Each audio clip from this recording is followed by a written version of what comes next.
Don't keep things on.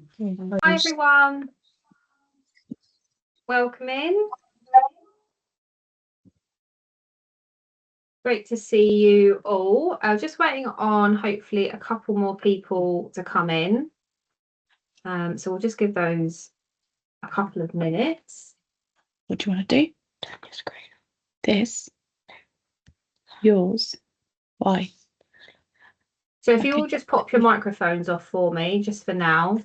And then throughout the presentation, if you do have a question at all, you can unmute to ask your question.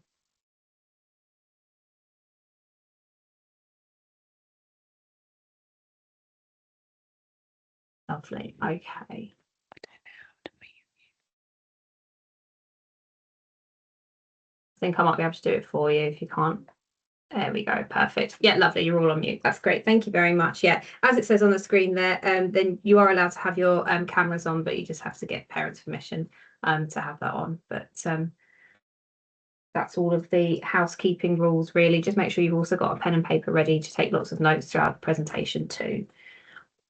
Doesn't look like we've got anyone else joining us for now, so we'll go ahead and get started. So, welcome to the fundraising module of the Young Leaders in Cricket programme. I'm not sure how many other parts of the programme you've done already, but there's a little introduction here just kind of to give you an overview of what Young Leaders in Cricket is all about. So you've got 6 modules as well as 20 hours of volunteering, which you'll complete over the next few months. There's probably more like a couple of months now that we're heading into the last bit of summer. So the modules consist of the practical cricket skills. So you've got things like your junior activator coaching, so helping to coach the younger generation. You've also got young cricket officials, groundskeeping and environmental awareness. And then you've also got modules covering essential life skills, so things like first aid and mental resilience as well. And then you've got this module here, which is all about community impact and how you can make a difference within your cricket club, within your community, within your school, anything of your choosing really. And we'll go over that more in the next few slides. So just a brief overview of what you'll learn throughout this module. So it's all about planning and delivering a fundraiser. And through that, you'll gain some essential skills, which you can take on to use in school, also, in years to come in university and in work as well. So you've got things like creative planning and organisation. You've also got teamwork and communication, leadership and confidence, and project management and problem solving.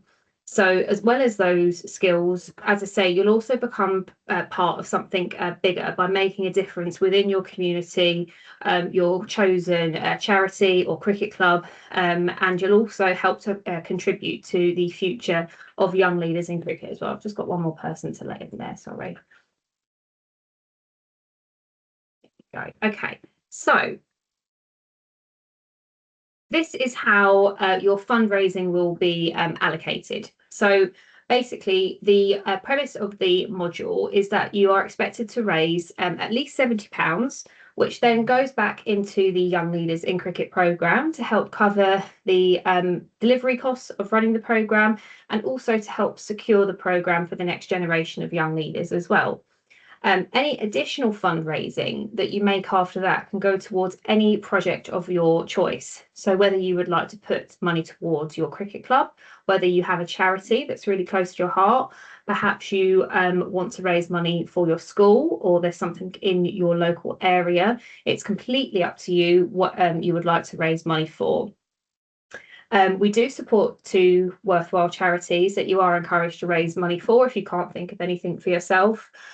So you've got Cardiac Risk in the Young, who prevent young sudden cardiac deaths through awareness, screening and research, and support the affected families. You've also got the Ruth Strauss Foundation, supporting the families facing the death of parents of cancer and driving the need for more research into non-smoking lung cancers. So 2 really worthwhile charities there to consider raising money for, and definitely worth making a note of. So the basics of the fundraising module, and these are the things that you will need to consider in order to set up your fundraiser. So the first thing is you need to think about whether you would like to raise money on your own or as a group. It's completely up to you how you would like to do it. Both ways are equally as successful. If you can, we do encourage group fundraising just because it's a great way to build momentum within your team, share responsibilities with each other, and also increase the reach of your fundraiser as well. But as I say, if you don't have anyone that you can raise money with, then doing it on your own is absolutely fine as well. So the next thing you need to think about, as we mentioned, is who you would like to raise money for. So is that your cricket club? Is it a charity, or perhaps your school? If it is your cricket club, then you can check if they're fundraising for something already. So they may be raising money for a nominated charity, or they may be raising money for the cricket club itself. For example, they may be looking to upgrade some facilities, they may be looking to buy some new kit, some new equipment, they may be looking to redecorate or renovate an area. So if it is your cricket club that you'd like to raise money for, definitely have a chat with someone there and find out if there's anything going on that they need money for. And so the next thing you need to think about is what you would like the fundraising activity to be. So again, this is completely free for you to choose.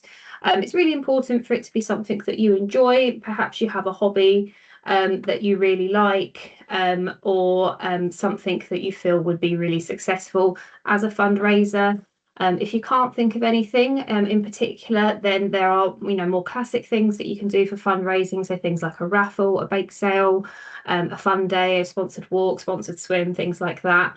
And you can also get inspiration from our social media, from previous young leaders that have done fundraisers. There's lots of past fundraisers on our Instagram in particular that you can have a look at, and I'll share our social media handles at the end. So yeah, but be bold with it. Choose something that you really enjoy. I think that's the key to making the most of the experience is doing something that you know that you'll have a lot of fun with. And so the next thing you need to think about is how much you will raise. So as I say, the expectation of the programme and of the module is that you raise £70 minimum to put back towards young leaders in cricket. This is because when your registration fee is paid at the beginning of the programme, half of it is paid by your parents, and then the other half is raised by you through this module. And it kind of just helps keep the programme more affordable for many people, and it also obviously teaches you this kind of really essential selection of skills that you can take on to use in other areas of your life as well, and for other fundraisers as well. Beyond the £70, you then need to think about how much you would like to raise for your chosen cause. It doesn't need to be, really steep targets. It can be something really achievable. If you just wanted to get to £100 overall, that would be perfectly fine. Or if you want to aim, if you've got something specific in mind, perhaps you've found out from your cricket club that there's a specific amount that they're looking to raise, then go for something like that. And then also having a think about how long you actually have to raise that amount of money. So with the deadline for the submission of the fundraising to Young Leaders in Cricket, that's going to be at the end of October this year. So you're looking at about just under 4 months, I guess, to get that sorted. And we would recommend that you obviously hold your fundraiser, particularly if it's an outdoor event, in the summertime. So this is a perfect time to start and set everything up. Obviously in summer, you've just got better weather and more daylight on your side, so I would definitely recommend doing it over July or August if you can, particularly if it's outdoors. And then also having a think about how you will collect donations for your fundraiser. So obviously having a cash bucket on the day is really useful, and then using an online platform to collect donations as well, which we'll go over in a couple of slides' time. But it's definitely worth utilising both methods to maximise the amount of donations that you're going to get. And then if you're fundraising as a group, you need to have a think about these extra points as well. So task allocation, making sure that you've got a fair share of responsibilities between all of your teammates. Perhaps having a think about meeting, fairly regularly, once every week or something like that, to kind of go over what is going on, what needs to be done, and just keeping everyone up to speed. And then on that point, making sure that you're taking notes throughout those meetings and making sure everyone's up to date with everything that's going on. And then another one, not completely essential, but you can choose to have a leader of your group to kind of make sure that everything's running smoothly. It doesn't have to be a member of your team. It could be a parent instead to kind of keep everything fair. But again, not essential. It's just a tip if you feel like that is something that would help. Any questions at all so far on anything that we've gone over? You can pop it in the chat, you can turn your microphone off, whatever you're comfortable with.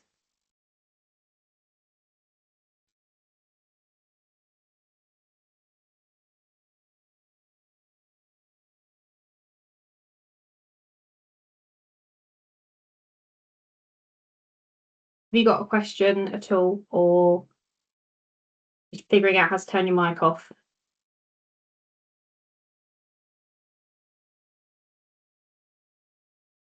I'll wait for your question to come through on the chat.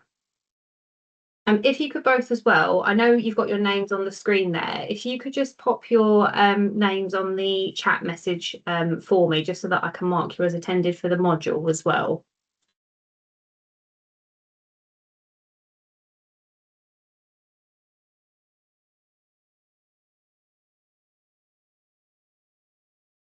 Perfect.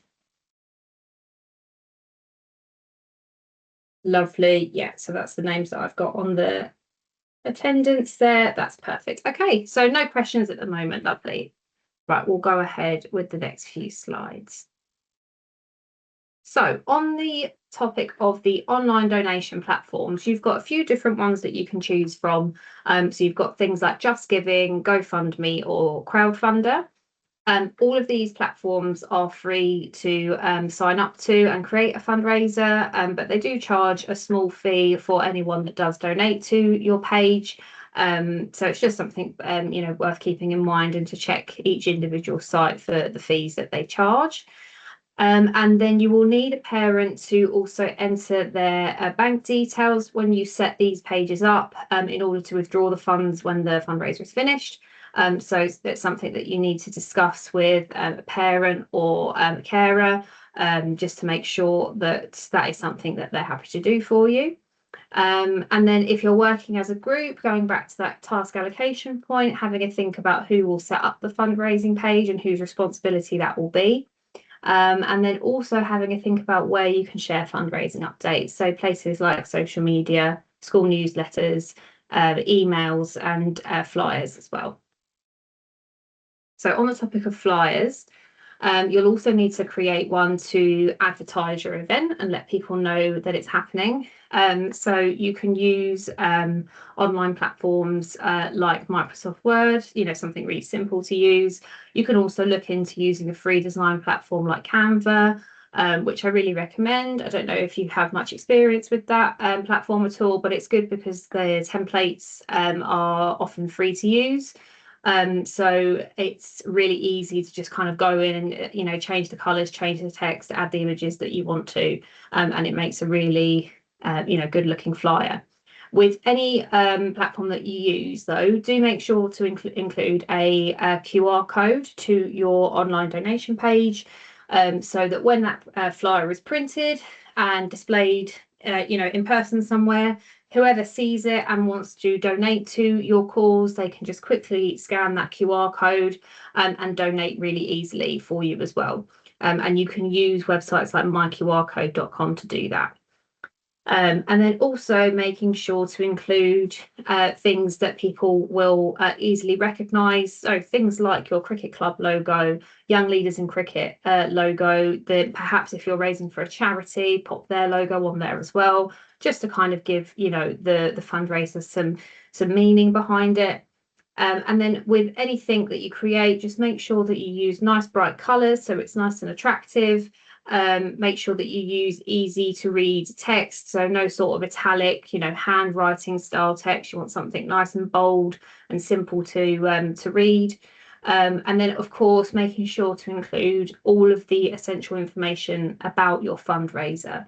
So what the actual event is, the cause that you're raising money for, and then the kind of key information, so the date, the time, location, just so that you've covered all the basics, and you know that everyone's going to know exactly what's happening for your fundraiser. And then once you've made that, you can share that online. If you are using social media platforms at all, you can pop that on Instagram stories, just making sure to add a clickable link to your Instagram story, as obviously they won't be able to scan the QR code online. You can also ask if your parents or relatives, if they're happy to get involved with you, and they can create an event page on Facebook. It's a really good tool to use because you can invite people to the event on Facebook, but also it will come under suggested events in the local area, to people, in your community. So it's just a great advertising tool to really increase the reach of your fundraiser without an awful lot of effort involved. And then also printing your flyer as well. And sharing that in person wherever you possibly can. So places that you really should be putting it up is somewhere like your cricket club. You should also be perhaps looking at places like local shops and businesses, so cafes, hairdressers, things like that. Obviously, do make sure to get permission first. But it's just a great way, again, to spread the word as much as possible. And you can also look into perhaps if your school has a notice board or a newsletter, then that's another place that you can share it to get lots of reach. And then also if your parents have a workplace that they go to, an office or something like that, if they're happy to pop one up in their office, again, another way to reach as many people as possible. So now that you've kind of got all of the basics of your fundraiser set up, you've got your donation page, you've advertised your event with your flyer, you know exactly what's going on. It's really important to spread the word as much as you possibly can. So if you're using social media platforms, utilize them, but if not, use word of mouth as well. Talk to as many people as you can. So talk to your friends and their parents. Tell your relatives. Tell your teachers. I'm sure your teachers will be really interested to know of any fundraising that you're doing. And then encouraging those people as well to tell as many people as they can. So their friends and their colleagues too. And again, utilising as many methods as possible. So places like, you can make an email template to send out to people. You can send text messages. You can also utilise areas in your local community to put up your flyer, for example. So you've got, churches and community halls that will be really interested in local fundraising events that are going on in their area. And then just thinking off the top of your head, if there's anyone else that you can tell about your fundraiser that isn't on that list there. Any questions at all over anything we've gone through? Any slides you would need me to go back over?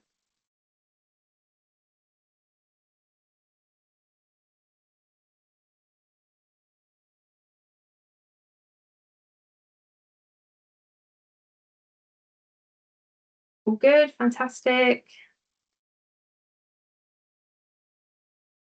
Perfect.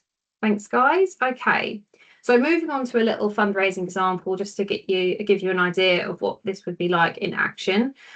So the fundraising event that I've chosen here is a raffle, and having a think about what are the content opportunities within that as well. So the things that you can document to advertise your fundraiser, and spread the word about it as much as possible. So things that you could take photos of would be things like your raffle prizes. Perhaps you could take pictures of people donating the prizes as well. Obviously, do make sure to get permission for that. Maybe you're shopping for prizes in your local shops.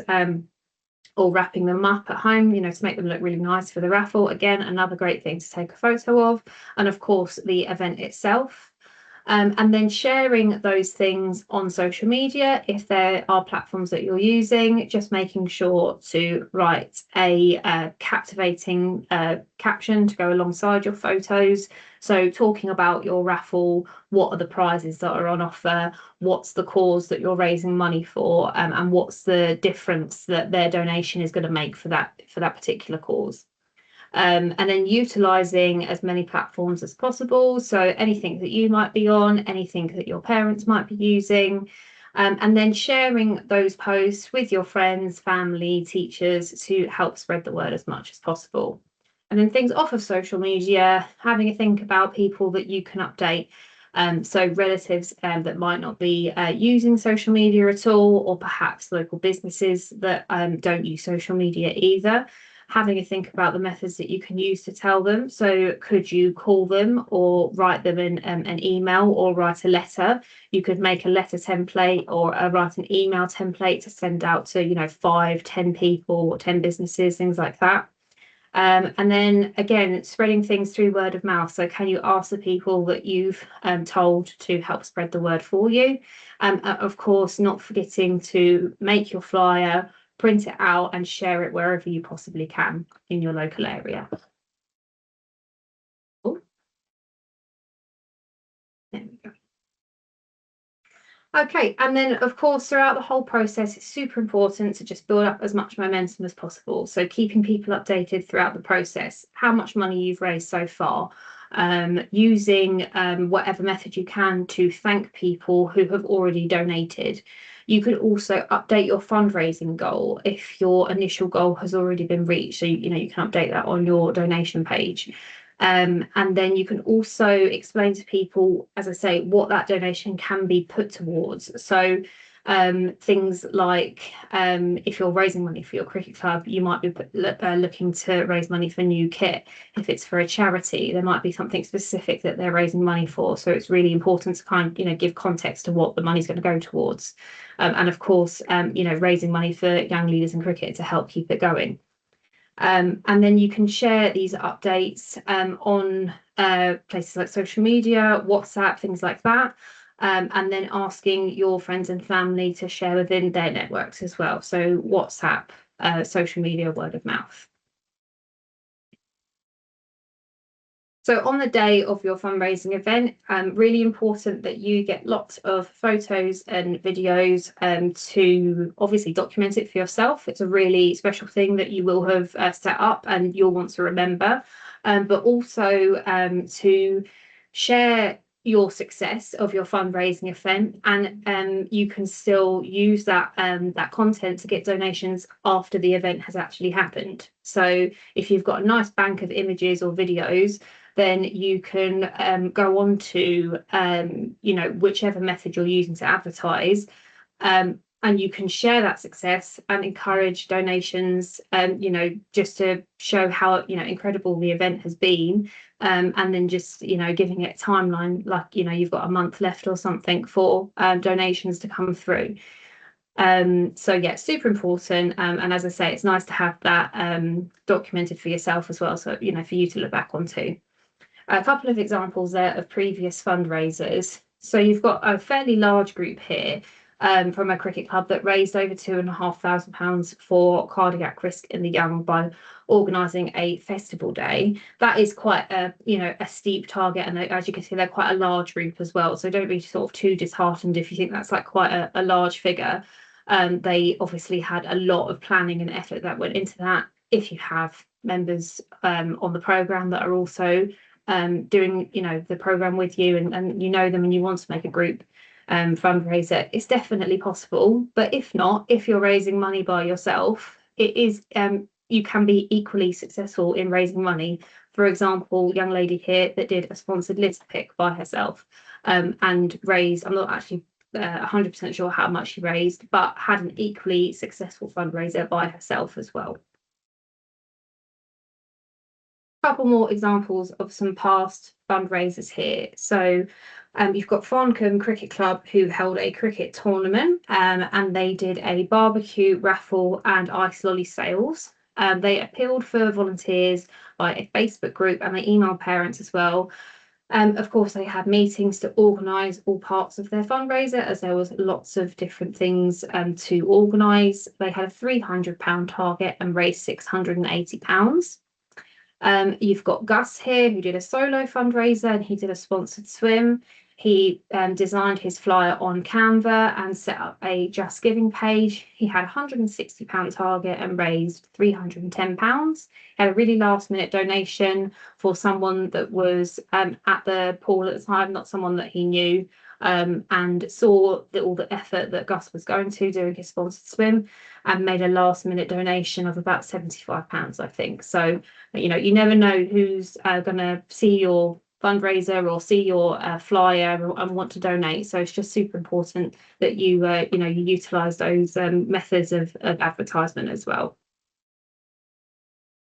And then you've got another cricket club here who did a raffle, cricket sales and World Cup and food night. They had 2 to 3 people organise each event, which they planned in advance, and had WhatsApp to communicate, and they held regular meetings as well, using their posters and flyers to help attract people to buy tickets, and raised £1,300.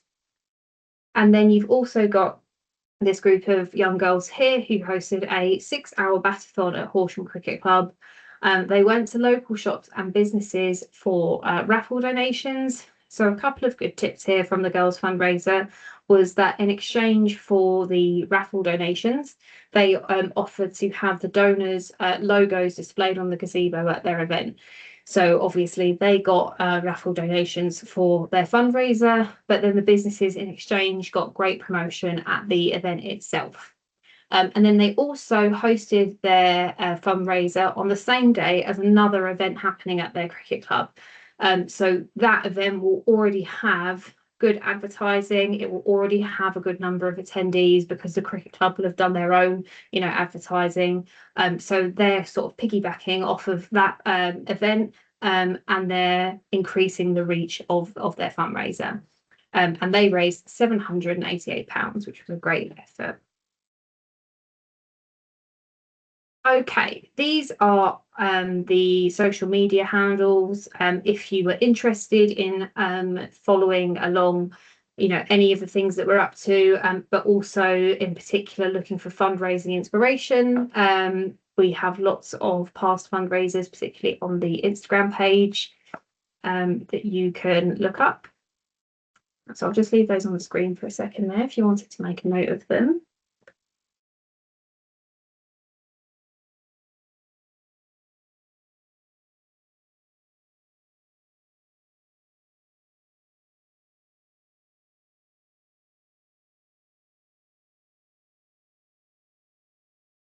And then, of course, with all the social media platforms that we've discussed throughout the module, it's just really important to keep in mind the age restriction of these, and making sure that you have spoken to a parent about using these platforms and you have their permission to use them, particularly for things like WhatsApp, TikTok, Just Giving. Obviously, these particular ones at the bottom are the online donation pages. So you just need to make sure that you have your parents' permission to do that, and you're able to use your parents' bank details in order to withdraw the funds when the fundraiser is finished as well. But that is everything from me. So did anyone have any final questions at all? Any slides you'd like me to go back over? Any sort of concerns? Anything that you're thinking? Please do feel free to pop a message in the chat, or turn your microphone off as well.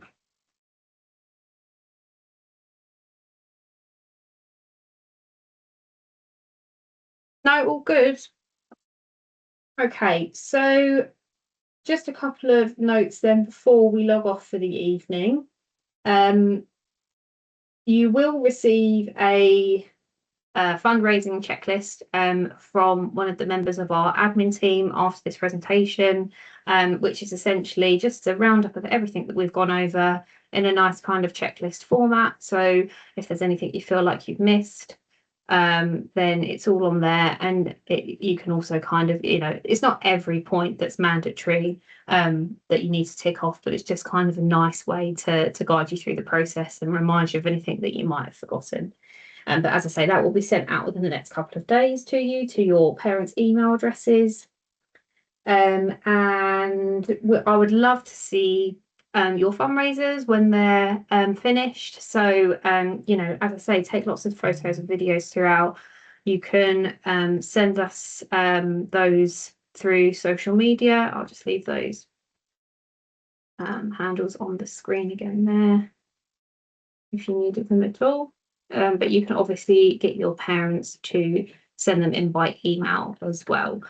And that can be to the admin team that they will have already been in contact with. You can also send it through to my email address, but that is on the help sheet checklist that you'll get in the next few days. And we'd also love, if you're using social media to advertise your events, then please do tag us on those social platforms, because we would love to see what you're up to. And of course, if you have any queries or questions or concerns throughout the process, if you feel like you're having trouble with anything, then please do feel free to reach out to us for support. Again, that can be through direct message on social media, or you can email us as well, as I say, to our admin team or to myself, and my email address will be in that checklist that comes out to you. But that is everything from me. So if there are no other questions, then best of luck with your fundraisers. And yeah, I hope you enjoy the rest of the programme as well. Thank you, Rosie. Take care. Thank you. Thanks very much.